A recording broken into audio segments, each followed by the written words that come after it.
BCom प्रथम semester, प्रथम अध्याय बड़े घर की बेटी, कहानी के 1 अंक के प्रश्नोत्तर। बड़े घर की बेटी कहानी के कहानीकार कौन है? प्रेमचंद जी। गौरीपुर गांव के जमींदार कौन थे? बेनी माधव सिंह। बेनी माधव सिंह के कितने बेटे थे? 2 बेटे। दोनों बेटों का नाम क्या था? बड़े बेटे का नाम श्रीकंठ और छोटे बेटे का नाम लाल बिहारी। बेनी माधव सिंह अपनी आधी से अधिक संपत्ति किसे दान दे चुके थे? वकीलों को। श्रीकंठ घर कब आया करते थे? शनिवार को।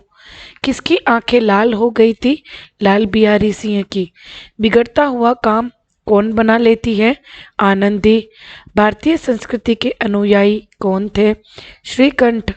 घर के बंटवारे की बात कौन करता है? श्रीकंठ। श्रीकंठ किस पर विशेष प्रेम था? श्रीकंठ का किस पर विशेष प्रेम था? वैद्यक ग्रंथों पर। आयुर्वेदिक औषधियों पर किनका विश्वास था? श्रीकंठ का। अंग्रेजी डिग्री के अधिपति किसे कहा है? श्रीकंठ को। गौरीपुर में रामलीला के जन्मदाता कौन है? वो भी श्रीकंठ ही थे। श्रीकंठ किसके उपासक थे? सम्मिलित कुटुंब के, अर्थात संयुक्त परिवार के। आनंदी किस कुल की लड़की थी? उच्च कुल की। आनंदी की कितनी बहनें थी? 6 बहनें। आनंदी के पिता का नाम क्या था? भूप सिंह।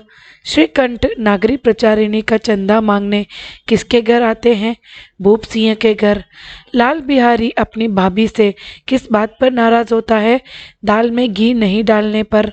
आनंदी से बदतमीजी से बात कौन करता है?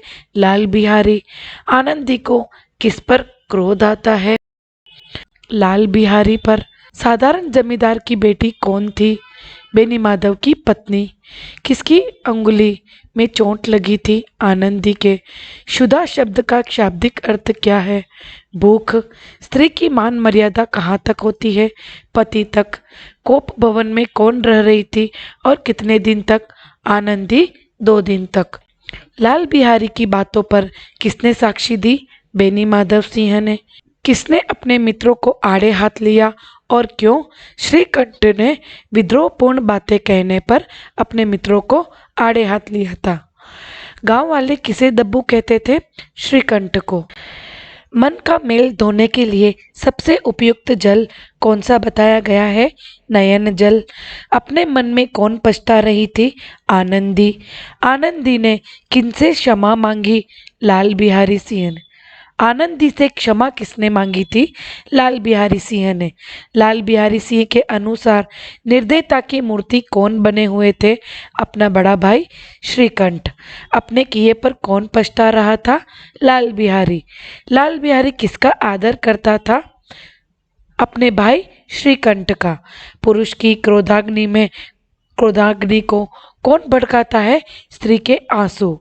किस तरह का मनुष्य जरा जरा सी बात पर तिनक जाता है? भूख से बावला व्यक्ति। किसके दरवाजे पर हाथी झूमता था? बेनी माधव के। टिप्पणी। आनंदी और श्रीकंठ के बारे में। पहले आनंदी के बारे में। आनंदी एक उच्च कुल की सुशील, रूपवती और गुणवती थी। वह सुसभ्य परिवार में पली बड़ी, लेकिन उसकी शादी मध्यम वर्ग के श्रीकंठ के साथ होती है।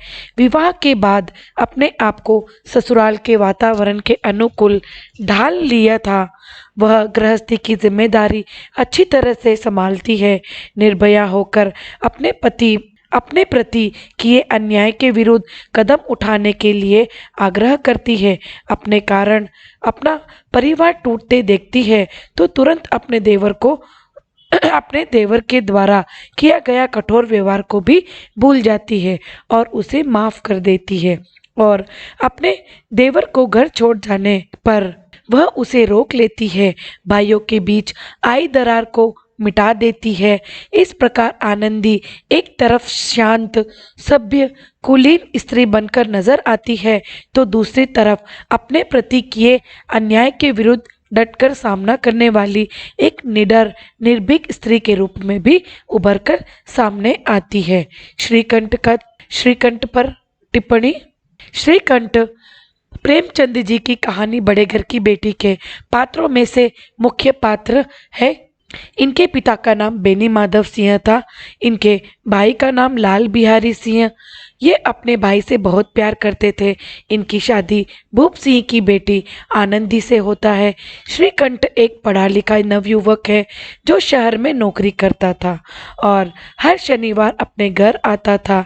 सामाजिक कुप्रथाओं का विरोधी था तथा ये सम्मिलित कुटुंब के उपासक भी थे तथा श्रीकंठ अपने गांव में हो रही रामलीला का जन्मदाता भी माना जाता है। ये अंग्रेजी डिग्री के अधिपति थे। ये एक आदर्श पति भी थे तथा साथ ही एक आदर्श पुत्र और आदर्श भाई के रूप में भी दिखाया गया है। गांव में यदि कुछ भी समस्या होती तो लोग उनसे सलाह लेने भी आते थे। श्रीकंठ सुलझा हुआ एक समझदार व्यक्ति था। आनंदी का चरित्र चित्रण या चारित्रिक विशेषताएं जो कि परीक्षा में आपको 16 अंकों के लिए पूछा जाता है। आनंदी के लिए कहानी की नायिका आनंदी उच्च कुल की लड़की, आदर्श बेटी, पत्नी और बहू के रूप में रूपवती और गुणवती, समझदार, परिस्थिति के अनुसार अपने आप को ढालने वाली, क्षमाशील का गुण था उनमें, परिवार को जोड़कर रखने वाली। ये इसकी चारित्रिक विशेषताएं थी।